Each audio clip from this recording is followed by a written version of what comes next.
What is up, guys?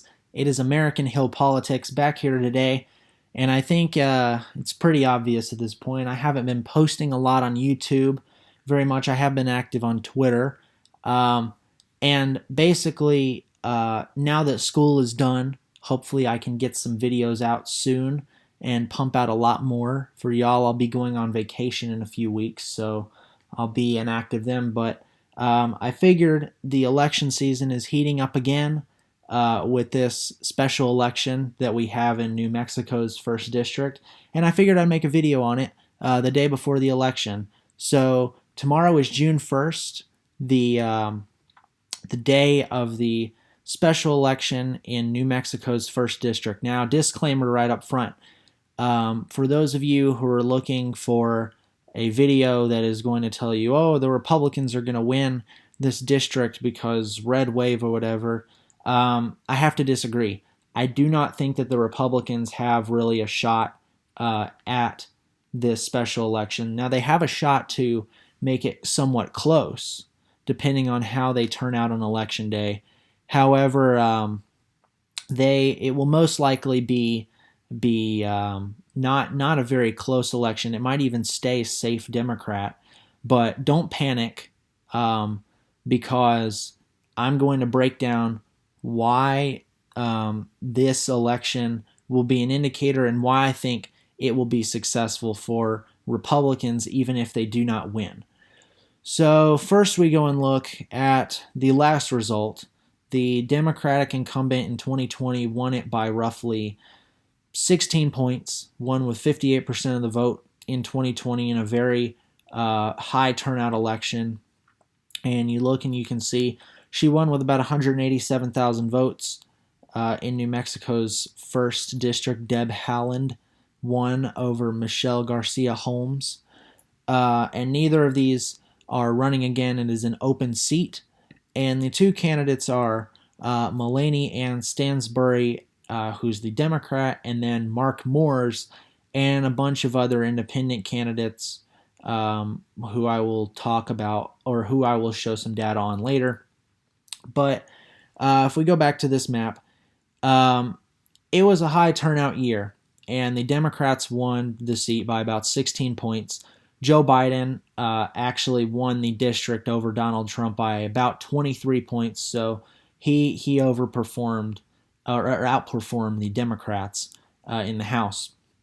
But you look at this and you say, okay, what is a good margin for the Republicans to get in order to show an indicator for 2022? And you look at this and you see a 16-point victory and you say, okay, Republicans are most likely not going to win this. Okay, they're not most likely going to win this. However, if the Republicans can get it within 10, within 7 to 8 even, or I would say with even 12, within 12, that is a win. Within 10, the election mafia would be screaming their heads off, pumping out excuses over why it was so close. They'd be coping like just like in 2016 with Trump all over again.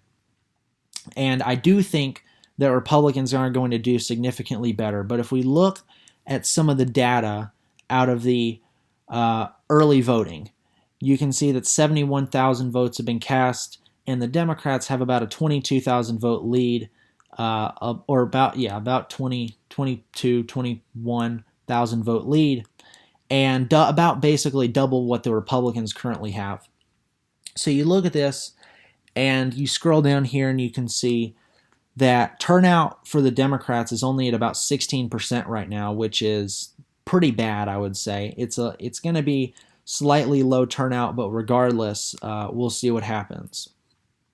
So it may or may not even hit 30%. We'll see. And he says that about 31% of the votes that have been cast are absentee ballots. And if you go and look at the data from 2020 and you look at early voting for this race right here, this is the early voting data. And you look and you see that Deb Haaland got roughly 70,000 early votes. Okay, now there was still 3 days left in the early voting when that tweet was put out. However, you look at this and you see the massive number of absentee ballots. So you factor that in, the Democrats should be leading by a pretty significant margin there. So you go back to here and you look at this and you say, okay, what do Republicans need to do on election day in order to make up ground and possibly make this close? The Republicans would most likely need on election day, they would need to get to around 60,000 voters to come out and vote in order to win. Now that's not going to happen. And you look at the independent vote here, and it split about 50-50 in 2020. Or in this district. So it's about 24,000 to 46,000 roughly. And the Democrats are not going to have a huge election day turnout. You look at this right here, and you see that Republicans won it in 2020, not by much, but because this is a very low turnout or a somewhat low turnout election so far, and the Democrats mostly got all of their votes in early voting and absentee. Almost over 50% came from absentee. And you look at this and you can see, okay, this is the Democrats' absentee ballots with this. You look at this and you can see that if you factor in the absentee ballots being 30% of this, that is not looking good for the Democrats right away.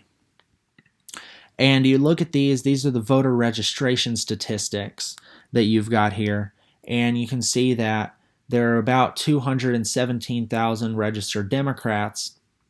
And you go back to here, and you see that only about 42,000 of them have turned out so far, and this is going to be about 50% of what they're going to get out on election day. That's or not on election day, in the entire election. That's about 50% of what they're going to get. So it's relatively low turnout. They're not even going to get 50% turnout. But you look at this and you say, okay, Republicans have to get voters out on election day, and that is where we are going to really know what the election is going to look like. So now's the big moment. Here's my prediction for what I think is going to happen. Okay, here's what I think is going to happen. The Democrats are going to win by a likely margin, which would be huge for the Republicans to even get it that close. If they get it by 6 to 7 percentage points even, that would be huge for the Republicans, because you look at 2020 and you see that the electorate, you see that Joe Biden won the popular vote by around 4.5 points. The national environment was to the left. If they can make this race 10 points closer, if they can make it around 8 to 10 closer than in 2020 in just a few months, that is a huge win for the Republicans come 2022. So you look at that and you can see that the Democrats are still going to wipe out the Republicans and will retain this seat. But if the Republicans can make it close, that is a win in itself. And I highly suggest there's other breakdown videos on this Congressional District 2. I will be in the chat on Tuesday on Red Eagle's stream, and if Real American is doing a stream, I will be there too. But I suggest you check out Red Eagle's video on this topic and Real American Politics video on this topic. But anyway, guys, hope you enjoyed. If you did, leave a like down below and comment any other ideas that you want to see in the future. Comment your predictions down below too. Share this video, and if you're new to the channel, subscribe. And if you do that, hit that little bell for notifications.